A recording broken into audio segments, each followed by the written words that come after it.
చందుర్తి మండలంలో నెలకొన్న యూరియా కొరతను తీర్చి రైతులకు సరిపడా యూరియా బస్తాలు అందజేయాలని కోరుతూ బీఆర్ఎస్ చందుర్తి మండల అధ్యక్షులు మ్యాకల ఎల్లయ్య ఆధ్వర్యంలో స్థానిక తహసీల్దార్కు వినతిపత్రం అందజేశారు। ఈ సందర్భంగా బీఆర్ఎస్ పార్టీ మండల అధ్యక్షుడు ఎల్లయ్య మాట్లాడుతూ పాలకులకు అవగాహన లేకపోవడం వల్లనే మండలంలో యూరియా కొరత ఏర్పడిందని అన్నారు। ప్రభుత్వ అసమర్థత వల్లే ఉమ్మడి ఆంధ్రప్రదేశ్ కాంగ్రెస్ పాలనలో నెలకొన్న పరిస్థితులు పునరావృతమయ్యాయని, పాలకులకు ఎలాంటి ప్రణాళికలు లేకపోవడం వల్లనే యూరియా అరకాకొరగా పంపిణీ చేస్తున్నారని, దానికోసం రైతులు వేకువజాము నుండే చెప్పులను క్యూ లైన్లో ఉంచుతున్నారని ఆవేదన వ్యక్తం చేశారు। గత 10 సంవత్సరాల కాలం రైతులకు స్వర్ణయుగమని, కేసీఆర్ పాలనలో రైతులకు అన్ని వస్తువులు అందుబాటులో ఉన్నాయని, రైతుల కన్నీటిని చూస్తున్న ఈ ప్రభుత్వానికి రానున్న రోజులలో రైతులు తగిన బుద్ధి చెప్తారని అన్నారు। ఇప్పటికైనా రైతులకు సరిపడా యూరియాను అందజేయాలని, లేకపోతే రైతులతో ధర్నా చేస్తామని హెచ్చరించారు। ఈ కార్యక్రమంలో బీఆర్ఎస్ నాయకులు, కార్యకర్తలు పాల్గొన్నారు।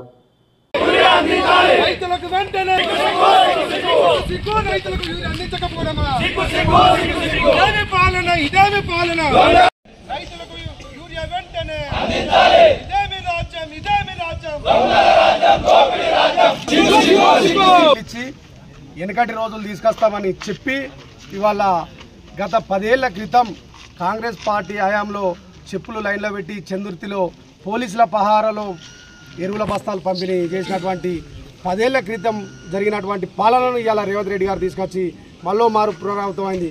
మబ్బుల 4 గంటలకు రైతులు లేచి చందుర్తి సనుగుల ఫ్యాక్స్ పరిధిలోకి వెళ్ళి ఆ యూరియా బస్తాలను అరాకొరగా వచ్చినటువంటి యూరియా బస్తాలను పోలీసుల నీడలలో పంపిణీ చేస్తున్నటువంటి పరిస్థితిలో రైతులు తమ చెప్పులను అక్కడ లైన్లో పెట్టి వారు ఎకరానికి అరాకొర ఇచ్చినటువంటి యూరియా బస్తాలను తీసుకొని చాలామందికి యూరియా బస్తాల దాకా వెనుదిరిగి ఇవాళ చెప్పుకోలేని పరిస్థితిలో రైతులు తీవ్ర ఇబ్బందులు పడుతున్నారు। పాలకులకు ముందు చూపు లేదు, రైతులపై ప్రేమ లేదు, కేవలం వారి స్వార్థపూరితమైనటువంటి ఆలోచనలతో ఈ రైతాంగాన్ని కష్టాల పాలు చేస్తున్నారు। ఎద్దేసిన వ్యవసాయం రైతేడ్చిన రాజ్యం బాగుపడదన్నది గుర్తుపెట్టుకోవాలి। మీరు ఇచ్చిన హామీలను ఇవాళ తుంగలో తొక్కి అన్నం పెట్టే రైతన్నను వేధిస్తున్నారు, అడుగడుగున నిర్లక్ష్యానికి గురి చేస్తున్నారు, అరాకొర యూరియా బస్తాలతో వేధిస్తున్నారు। ఇలా కాలం వెనుకకు పట్టింది, కాళేశ్వరం నీళ్లు లేవు, సకాలంలో ఎరువులు లేవు, నాణ్యమైన కరెంటు లేదు। దీంతో రైతులు గత 10 ఏళ్ల కేసీఆర్ గారి పాలనలో అడిగినన్ని ఎరువుల బస్తాలు, కావాల్సినంత నీళ్లు, కావాల్సినంత కరెంటు, పండించిన ధాన్యానికి మద్దతు ధర ఇచ్చి రైతులను ఆదుకున్నారు। రైతు సంక్షేమ ధ్యేయంగా పనిచేసింది, రైతుకు పెట్టుబడి సాయం అందించింది। అకారణంగా కాలం నిండగా ప్రమాదవశాత్తు అనారోగ్యంతో జరిపోయిన రైతుకు బీమా ఇచ్చి ఆదుకున్న ప్రభుత్వం కేసీఆర్ గారి ప్రభుత్వం।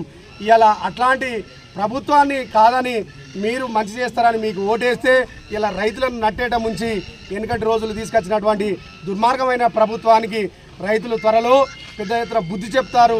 ఇవాళ ఇది ఆరంభం మాత్రమే। మండల శాఖ నిరంతరం పోరాడుతుందని అధికారులకు అలాగే పాలకులను హెచ్చరిస్తూ అధికారులకు విజ్ఞప్తి చేస్తూ ఈ కార్యక్రమంలో వివిధ గ్రామాల నుంచి పెద్ద ఎత్తున తరలివచ్చి పాల్గొని ఈ కార్యక్రమాన్ని విజయవంతం చేసినటువంటి ప్రతి బీఆర్ఎస్ పార్టీ కుటుంబ సభ్యునికి పేరున ధన్యవాదాలు తెలియజేస్తూ జై తెలంగాణ।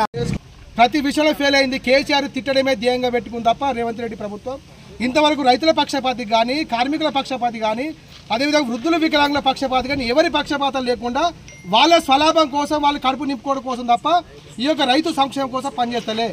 గత ఆనాటి రోజులు తెస్తా అని చెప్పి రేవంత్ రెడ్డి అన్నాడు। అంతకుముందు తెలంగాణ రాకముందు కాంగ్రెస్ ప్రభుత్వం ఈ దేశాన్ని 60 ఏళ్లు పరిపాలించిన కాంగ్రెస్ పార్టీ ఆధ్వర్యంలో ఈ ప్రభుత్వం నడిచినప్పుడే చెప్పులు లైన్లో పెట్టి యూరియాకు నిలబడే సందర్భం ఉన్నాయి। ఆనాటి రోజులు చెప్తున్న రేవంత్ రెడ్డి మళ్ళీ కాంగ్రెస్ ప్రభుత్వం వచ్చిన తర్వాత మళ్ళీ చెప్పులు లైన్లో పెట్టేటువంటి సందర్భాన్ని చూపెడతా ఉన్నాడు। కాబట్టి ఈ పోయిన 10 సంవత్సరాల కేసీఆర్ పరిపాలనలో ఏనాడన్నా రైతులు చెప్పులు లైన్లో పెట్టిర్రా? రైతు సంక్షేమంగా, రైతు పక్షపాతిగా పనిచేసింది ప్రభుత్వం। 60 ఏళ్ళ కన్నీటి కోసను, 60 ఏళ్ళ దుర్భిక్షాన్ని ఎదుర్కోవడం కోసం కాళేశ్వరం ప్రాజెక్టు కట్టి తెలంగాణ మొత్తం నింపి నీళ్లను ఇవాళ రైతుకి 24 గంటల కరెంట్ ఇచ్చిండు, ఇలా రైతు పెట్టుబడి ఇచ్చిండు, రైతు బీమా ఇచ్చిండు, రైతుకు 24 గంటల కరెంటు, రైతుకు పెట్టుబడి, రైతు సంక్షేమ ధ్యేయంగా పనిచేసింది ఈ యొక్క కేసీఆర్ ప్రభుత్వం। ఇలా కేసీఆర్ తిట్టుకుంటూ కూలేశ్వరం అనుకుంటూ వెటకరంగా మాట్లాడుతూ కాలయాపన చేస్తూ ఉన్నాడు।